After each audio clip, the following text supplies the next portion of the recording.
السلام عليكم ورحمة الله وبركاته. الصلاة والسلام على رسول الله صلى الله عليه وسلم. أما بعد، هاكانوا bakka jirru tokko haa taanu. Haakanuu bakka jirru tokko haa taanu. Lakkaa dhiisaa gargar hin facaanu. Amma gahee tokkummaadhaan haa kaanu. Amma gahee tokkummaadhaan haa kaanu. Tokkummaa yoo kaane wal geenne yoo mari'anne, yaada diinii marii diinii yoo waliin geenne, marii diinii yoo waliin geenne, yoo nuti tokko taane, yoo nuti tokko taane wal fakkaanne.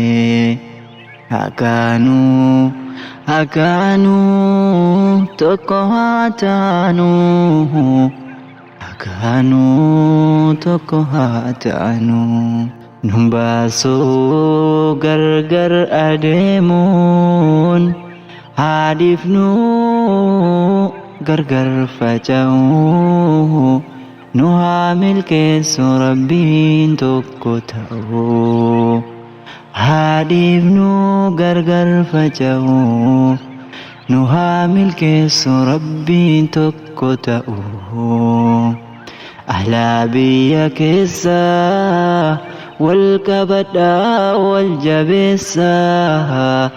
Alaaf biyya keessaa wal qabadhaa mee wal jabeessaa.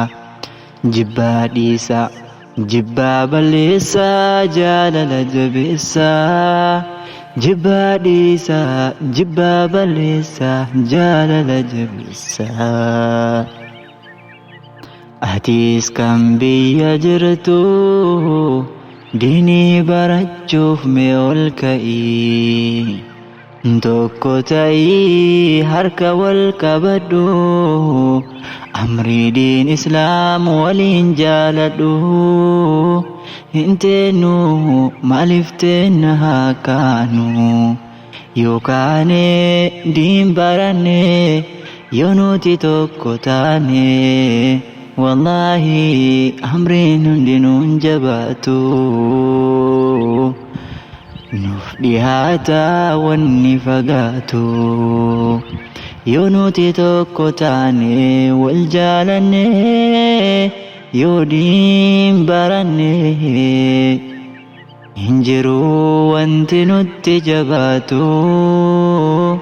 Nuuf dhihaata wanti fagaatu. Homtuu hin jabaatu. Nuuf dhihaata wanti jabaatu. Atis yaa kan biyya alaa, akkuma qilleensarraa markaza ijaarratte, wal quba qabatte, shakkiif jibbaa ta'uun hin ooluun. Onnee kan kee keessaa qulqulleessi, jibbaa ifirraa fageessi. Jibbaa ifirraa fageessi, jaalala jabeessi. Dhaamsi kiyyaas waa'ee tokkummaa, waa'ee barnootaa if keessatti hammata. Dhaamsi kiyyaas waa'ee tokkummaa, waa'ee barnootaa if keessatti hammata.